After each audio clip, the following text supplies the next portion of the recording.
Friday, July 19th. In Berlin, at a plenary session at the Reichstag with hundreds of guests from the press and business world present, Hitler delivers a speech addressed to the German people and the world in which he tries to justify his actions and argues that an invasion of Britain is not part of his plans. He calls Churchill a warmonger and makes an offer to the British government. If we continue the fight, one of us will be destroyed, he says. Churchill believes it will be Germany, and I believe it will be Britain. I speak as a victor, not as one who has been defeated and begs for mercy.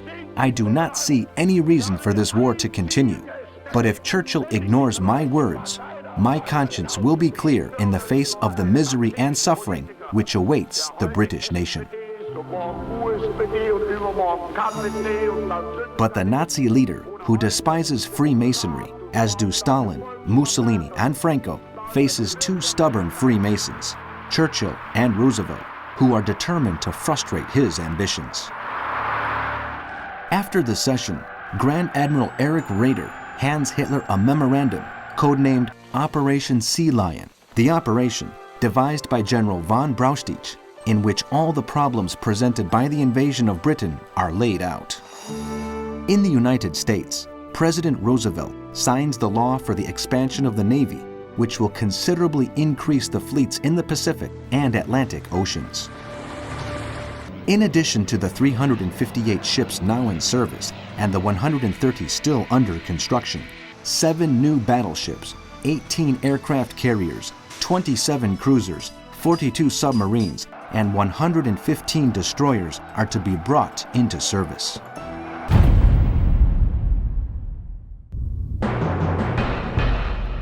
Saturday, July 20th.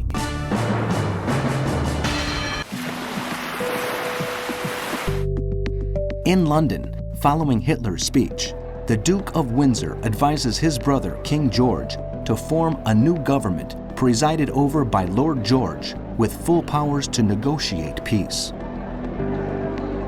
Churchill replaces General Edmund Ironside as commander of the Home Forces with his friend General Sir Alan Brooke, with whom he differs in some points of strategy. Brooke played an important role in the withdrawal of troops from Dunkirk. The British radio and press reject the settlement offered by Hitler. In Vichy, France, the government of Marshal Pétain orders the closure of the newspapers Le Populaire, Le Offre, and L'Époque, which are considered to be too critical of the new France.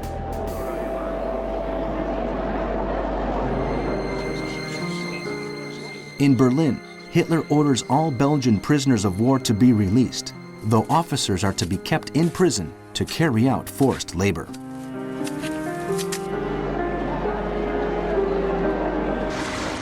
In the sea war, the Australian cruiser Sydney and 4 destroyers engage in combat with 2 light cruisers and other ships of the Italian Navy, northeast of Crete. The cruiser Bartolome Colleone of the Regia Marina is sunk, and the Sydney suffers heavy damage. In the United States, the Secretary of the Navy, Frank Knox, a member of the Republican Party working for a Democratic government, pushes through Congress the law to implement conscription.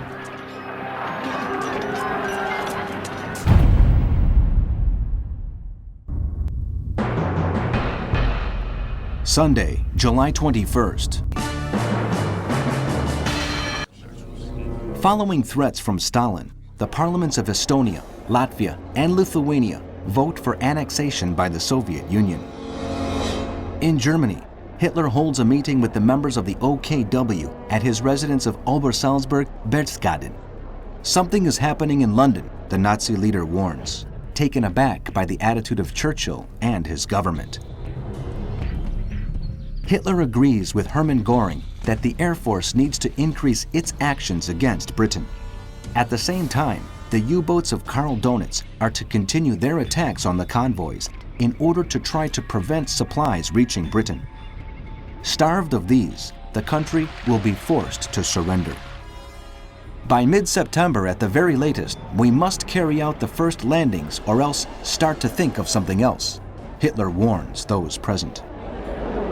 Admiral Erich Raeder argues that if the Luftwaffe is not capable of controlling British airspace and destroying the RAF in a short period of time, the Operation Sea Lion will have to be delayed, at least until May 1941, when the Kriegsmarine will be able to count on the battleships Tirpitz and Bismarck, as well as new cruisers and more submarines.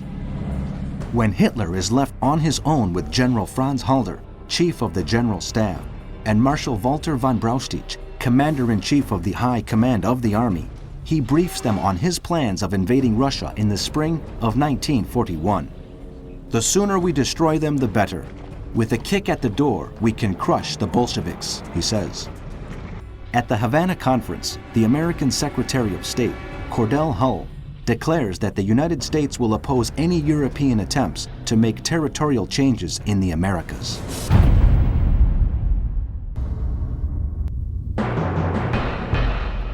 Monday, July 22nd. In London, speaking on the radio, Lord Halifax, the British Foreign Minister, rejects the supposed peace offer made a few days previously by the Nazi leader. Britain never wanted this war, he says, but she will fight for freedom for herself and for those nations suffering Hitler's cruelty. In Germany, after listening to the words of Halifax, Hitler still hopes that Churchill might be removed from power and that the former leaders David Lloyd George and Neville Chamberlain will sue for peace. Meanwhile, he tells Franz Halder, the head of the Army General Staff, to prepare for the invasion of the Soviet Union. Halder, who participated in more than one plot to overthrow the Nazi leader in the past, has nevertheless already drawn up general plans for the occupation of Russia. As in the First World War, Germany will once again be forced to fight a war on two fronts, though this time the Nazi leader thinks it will be easy. He is also convinced that if he cannot defeat the British, they will end up joining him in his crusade against the Bolsheviks, Churchill's greatest enemies.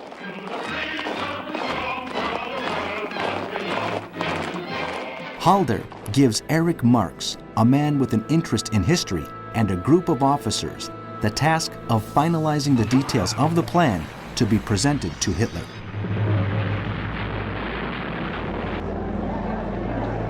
In Japan, a new government takes power with the militarist Prince Fumimaro in charge.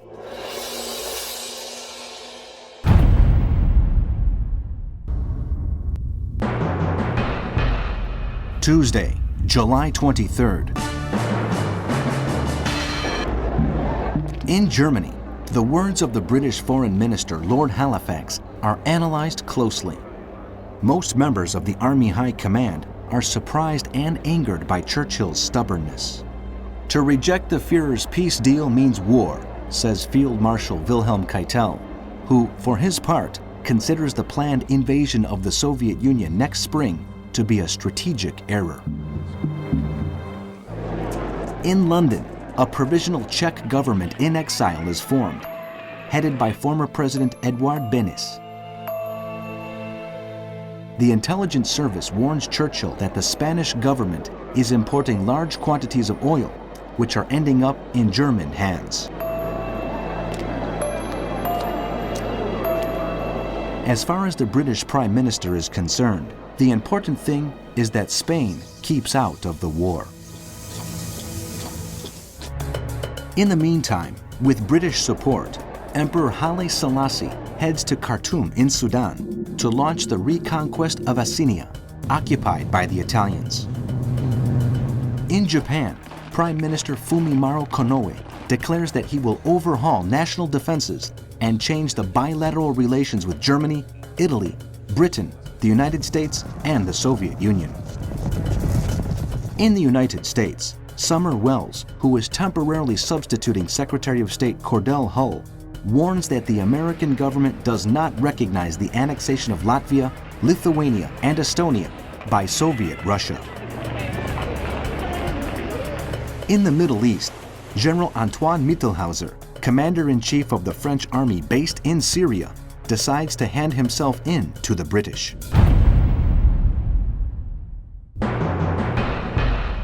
Wednesday, July 24th.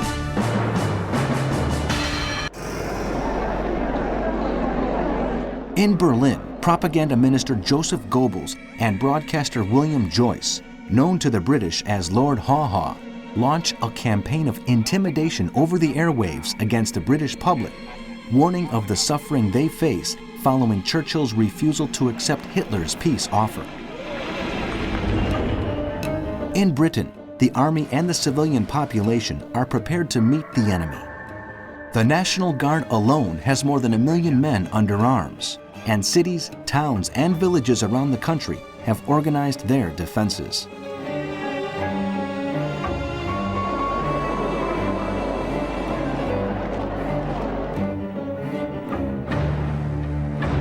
The Minister of Aircraft Production, Lord Beaverbrook, announces over the radio that the United States is manufacturing 3,000 planes each month to supply the RAF.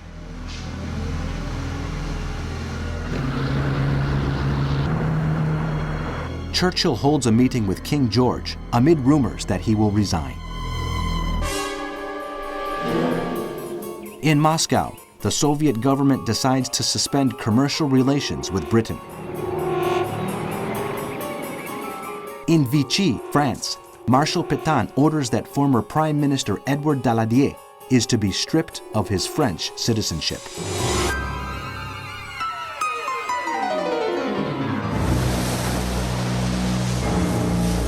In the Sea War, a German torpedo sinks the French merchant ship Meknes with 1,180 repatriated French citizens aboard. 380 lose their lives.